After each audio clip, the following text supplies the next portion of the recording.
بسم اللہ الرحمن الرحیم۔ جب نظر بد، جادو یا اسیب وغیرہ کے اثر انداز ہو چکنے کا یا ایسے کسی امکان کا معلوم کرنا ہو تو اس کا بہترین اور تجربات سے ثابت شدہ طریقہ یہ ہے کہ جس شخص کے بارے میں کوئی شک ہو اس شخص پر قرآن کریم کی تلاوت کی جائے، ان آیات کی تلاوت جو صحیح عقیدے اور عمل والے علماء کے تجربات کے مطابق اور بلا شک و شبہ اللہ تعالیٰ کی رضا سے ایسے معاملات میں علاج کی تاثیر رکھنے والی ہو۔ جب ان آیات کو مشکوک شخص یا مریض شخص کے سامنے تلاوت کیا جاتا ہے یا بسا اوقات جب اس کے سامنے قرآن کریم کی تلاوت کی جاتی ہے تو اس پر درج ذیل علامات ظاہر ہوتی ہیں۔ نمبر 1، چہرے پر پلاہٹ ظاہر ہونا۔ نمبر 2، سینے میں گھٹن کا احساس ہونا۔ نمبر 3، تلاوت سننے کے دوران جسم کے مختلف حصوں میں درد ہونا۔ نمبر 4،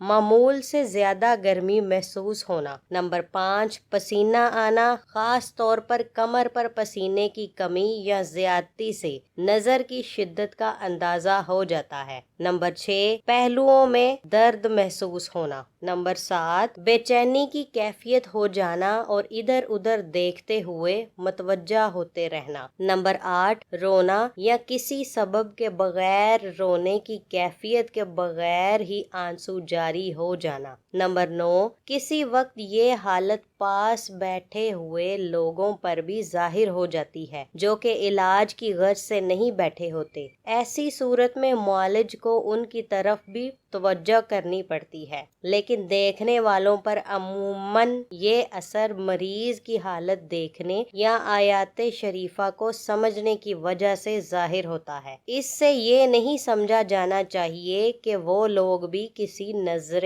بد، جادو یا اسیب وغیرہ کا شکار ہیں۔ نمبر 10، پہلوؤں کا پھڑکنا اور جسم کے مختلف حصوں کا بلا ارادہ خود بخود حرکت کرنا۔ پھڑکنے اور حرکت کی کیفیت، رفتار اور انداز سے بھی علاج کرنے والوں کو نظر بد کی قوت کا اندازہ ہو جاتا ہے۔ نمبر 11، دل ڈوبنے کی کیفیت وارد ہونا۔ نمبر 12، پٹھوں کا اکڑنا، کھینچنا اور درد ہونا۔ نمبر 13، نیند، نیم بے ہوشی اور بے حواسی محسوس ہونا اور کوئی بھی کام کرنے کی قدرت نہ پانا۔ نمبر 14، پہلوؤں میں ٹھنڈک کا احساس ہونا۔